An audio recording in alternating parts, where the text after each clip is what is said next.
Now think back to the first time you got your first bike, something to call your own that you especially enjoyed during the summer break. It was one Winnipeg West End kid's dream that didn't happen. Our next guest said the money supposed to be used to buy the bike had to be used for something else much more important: groceries. Christy McCoskey was part of that conversation. She's with the Spence Neighbourhood Association, and she's in studio with one of her coworkers, Mavelle Harper. Good afternoon. Welcome to the two of you. Hi, thank you. Thank you very much. Christy, let's start with you. What was it like for you when you heard that conversation that his mom had to spend the money on groceries instead of being able to buy the bike?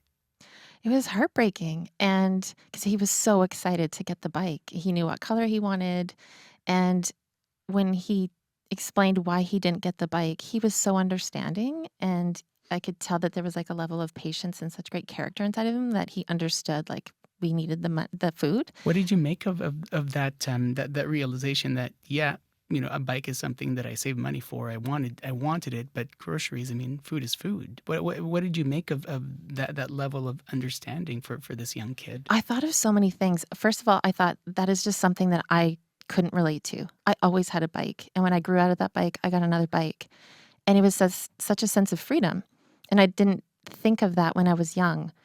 But when he said that, I thought, oh my goodness, yeah, you just want to go, right? And you want to play with your friends.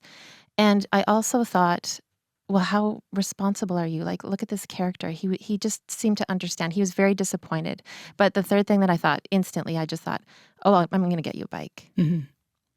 I know because of where you work and the program that you help run, you see a lot of kids out there.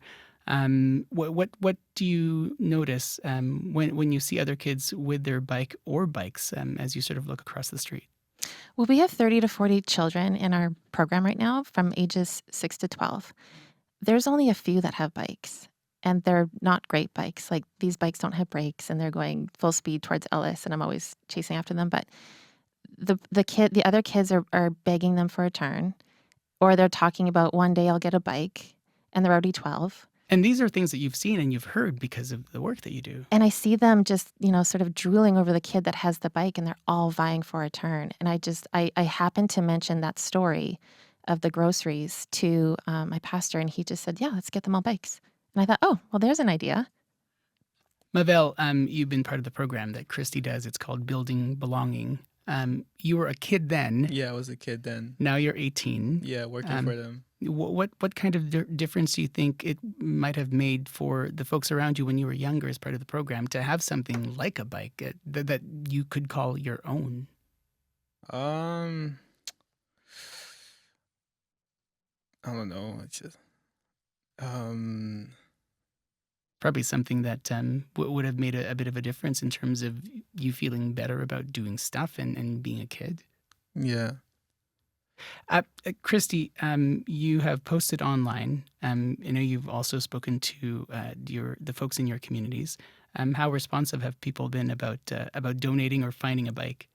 So the call just kind of went out this morning, and I'm getting emails and texts, people saying, I've got a bike in my garage. Can you come pick it up? We actually just picked up two, so we're all dusty. What do they look like? They're bikes. They're mountain bikes. Yeah, one of them is really sweet. And So it seems like people.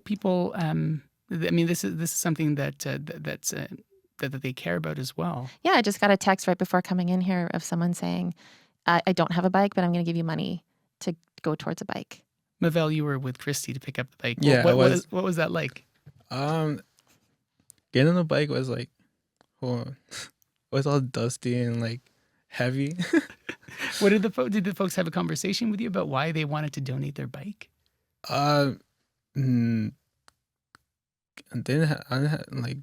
give me a conversation, but Christian talked to them about bikes, donating thing. Yeah.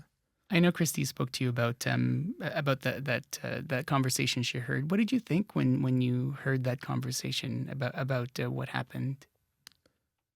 When it came to the young kid needing to spend the money on groceries instead of buying a bike? I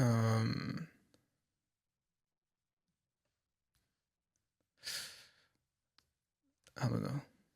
I think Yeah. it's a common reality Yeah. for a lot of the families. And even the bike that we picked up today, I said to Mavel, that would be great for the cousin that he lives with, because he lives with 4 of them.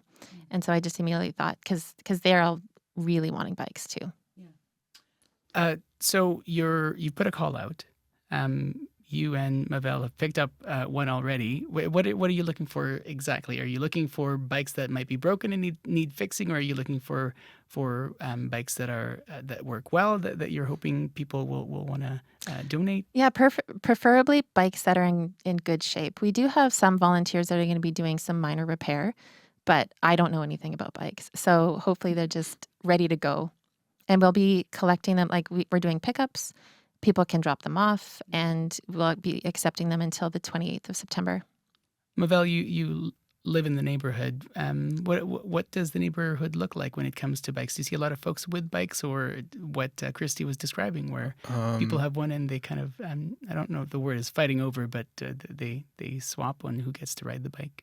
Yeah, the kids they fight a lot about the bikes having turns. Like they use like sometimes I see adults like taking the bikes away from the kids, like just take them away, just riding it, not giving them back, just stealing them from the kids. So it's like that made me mad. So it's just like, I just feel bad for the kid. So yeah. What's your message to people who are listening and watching about looking in their garage or looking in their backyard to see if they have bikes that they'd like to get rid of?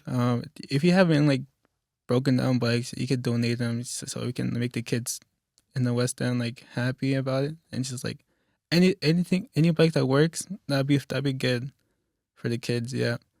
Christy, what's your? It sounds like people are hearing your calls. What's your message to them? What I know is that people want to help. They really do. So this is just another way for people to give to the city and do a great thing. These bikes keep kids out of some not so great activities. They're bored. And so the bike is a way for them to play. It's a way for them to gain freedom. It's a way for them to get out of their regular community and go explore their city. So I know people love to help, so this is a great way. And I look forward to chatting with you as well when you have. I say when you have the bikes, because I think the community will respond.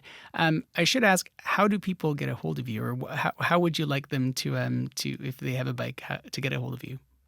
They can contact me at christy@spenceneighborhood.org, and they can message me over Facebook. It's Christy McCoskey. They can call Spence Neighborhood Association or go to the website. Lots of as ways. well. And we're looking to get about 40 to 50 bikes. And you have, I think, 8 right now, is what you said. We'll talk to you again soon. Thank you both for coming in. Thank you. Thank you. Thank you. Christy McCoskey and Mavel Harper are with the Spence Neighborhood Association.